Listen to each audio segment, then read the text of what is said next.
Assalamualaikum warahmatullahi wabarakatuh.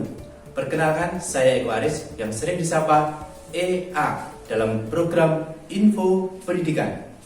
Pada kesempatan ini, saya akan memberikan materi tentang PKN kelas 10 dengan tema ancaman terhadap negara, tentang ideologi, politik, ekonomi, sosial, budaya, dan hankam. Jangan lupa selalu prokes biar kita tetap fokus memahami lingkungan sekitar kita dan lakukan selagi ada kesempatan. Wassalamualaikum warahmatullahi wabarakatuh.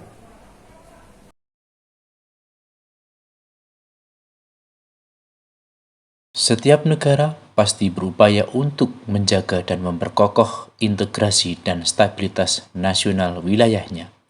Kunci utama agar integrasi dan stabilitas nasional wilayah selalu terjaga adalah kewaspadaan terhadap berbagai ancaman.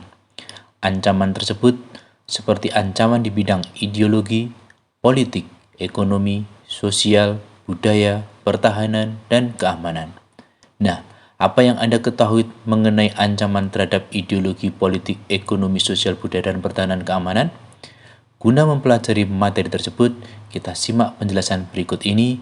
Semoga Anda bisa memahaminya. Baik para pemirsa semuanya, dimanapun Anda berada, apa sih ancaman itu? Kita akan bahas bahwa di sini ancaman merupakan setiap usaha dan kegiatan baik dari dalam negeri maupun luar negeri yang dinilai dapat membahayakan kedaulatan, keutuhan, dan keselamatan suatu negara.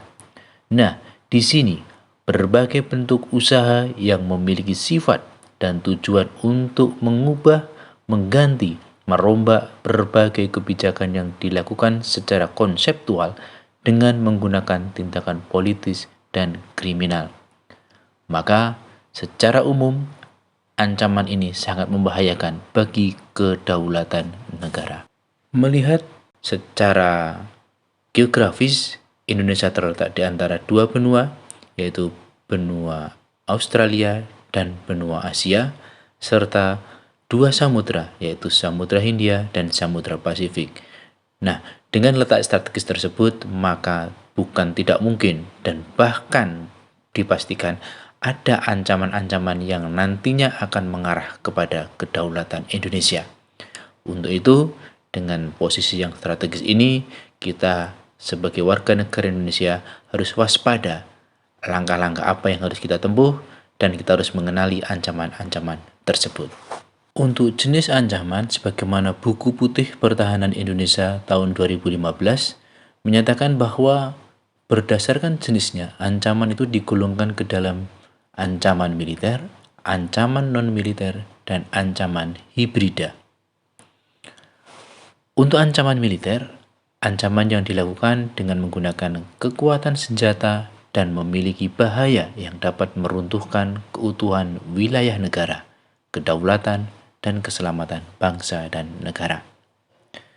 Sedangkan untuk ancaman non-militer, ancaman yang dilakukan tanpa menggunakan senjata, biasanya menggunakan kekuatan politik, dan jika dibiarkan akan membahayakan keutuhan, kedaulatan, dan keselamatan warga negaranya.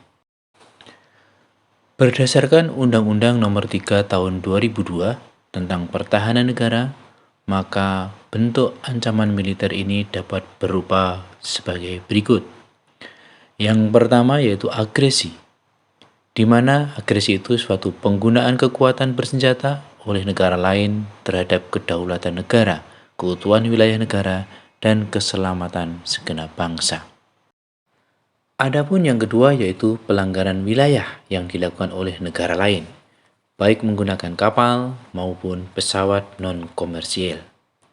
Dalam hal ini, ada negara yang sengaja masuk maupun keluar dengan seenak mereka tanpa melalui prosedur sesuai dengan hukum internasional maupun hukum nasional. Untuk yang ketiga yaitu spionase yang dilakukan oleh negara lain untuk mencari dan mendapatkan rahasia militer. Gerakan spionase ini bisa dikatakan sebagai mata-mata dari negara lain untuk negara yang dimata-matai, mencari informasi-informasi penting yang merupakan itu suatu kelemahan dari negara yang dimata-matai.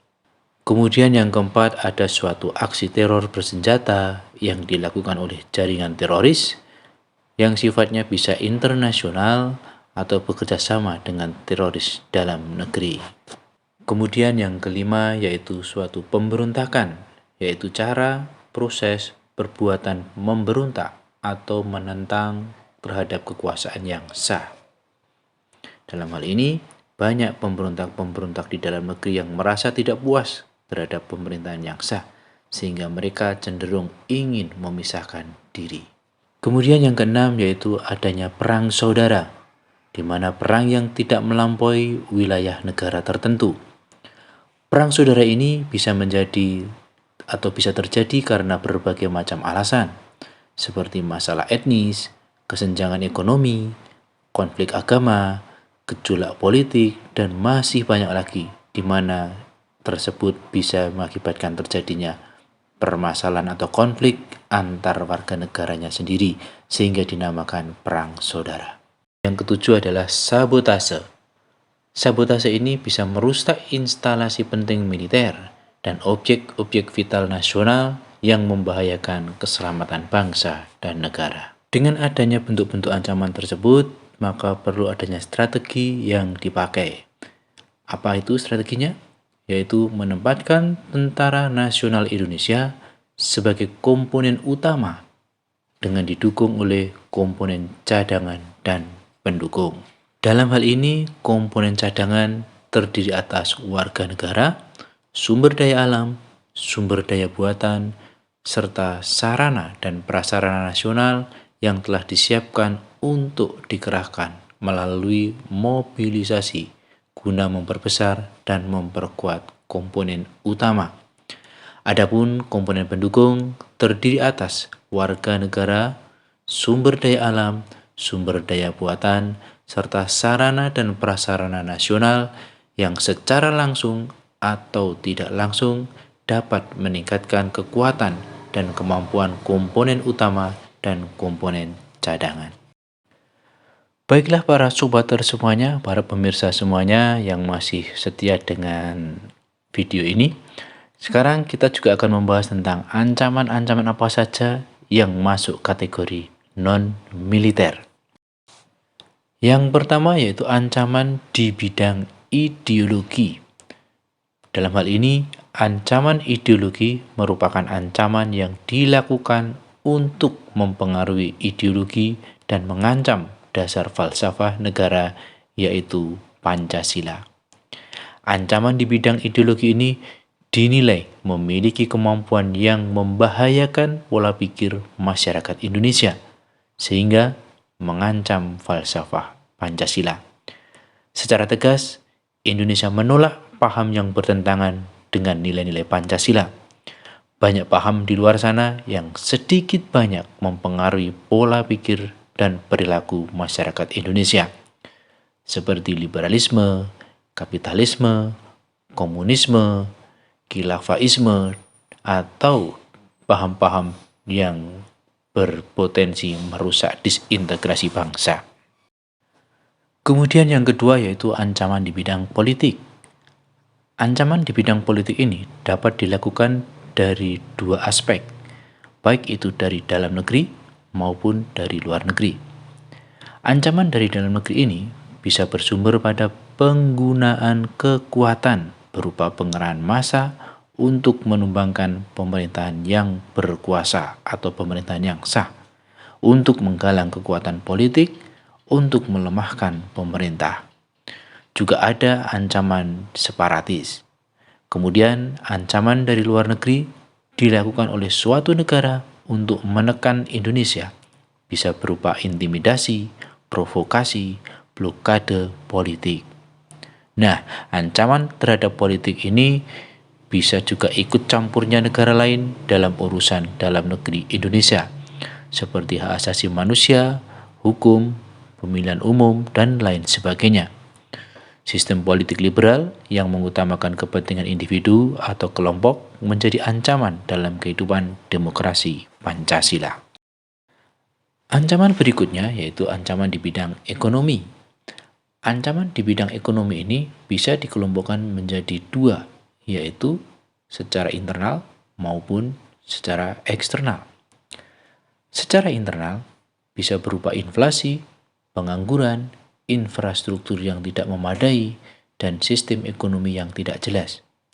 Adapun ancaman secara eksternal berupa kinerja ekonomi yang buruk, daya saing yang rendah, ketidaksiapan menghadapi era globalisasi, dan tingkat ketergantungan pada pihak asing. Ancaman berikutnya yaitu ancaman di bidang sosial budaya. Ancaman terhadap sosial budaya ini misalnya dengan upaya menghancurkan budaya bangsa melalui disinformasi, propaganda, dan berbagai kegiatan kebudayaan yang dapat mempengaruhi kebudayaan luhur bangsa Indonesia. Ancaman dalam bidang sosial budaya ini dapat dibedakan juga menjadi dua, yaitu ancaman dari dalam dan ancaman dari luar. Ancaman dari dalam bisa didorong oleh isu-isu kemiskinan, keterbelakangan, dan ketidakadilan. Sedangkan ancaman dari luar bisa berupa tekanan nilai budaya dari luar negeri yang mempengaruhi hingga tatanan nilai tingkat lokal.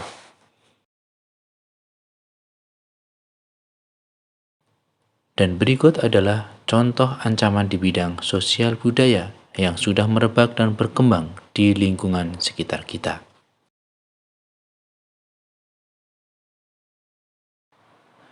Adapun ancaman yang terakhir yaitu ancaman di bidang pertahanan dan keamanan atau HANKAM. Ancaman ini terhadap pertahanan meliputi perang yang tak terbatas, perang terbatas, konflik perbatasan, dan pelanggaran wilayah. Proses penegakan pertahanan dan keamanan di NKRI tidaklah semudah teori. Konflik yang terjadi sebelumnya, baik itu di Aceh, Maluku, Papua, tujuannya sama, yaitu memisahkan diri dari NKRI. Hal ini muncul sebagai akibat dari semakin lemahnya penerapan dan penegakan hukum serta keadilan di Indonesia, yang berakibat pada hilangnya tingkat kewibawaan hukum dan para penegaknya dari mata para pemberontak, pada khususnya yang ingin memisahkan diri. Dan di bidang HANKAM, ancaman non-fisik bisa berupa imigran gelap, penyelundupan, narkoba, bajak laut, pencurian kekayaan alam yang semua itu bersifat internasional. Maka ancaman terhadap pertahanan dan keamanan antara lain pelanggaran wilayah oleh kapal atau pesawat militer negara lain, kejahatan internasional, kelompok luar negeri yang membantu gerakan separatis, dan lain sebagainya. Hal ini sebagai ancaman yang serius terhadap kedaulatan wilayah NKRI.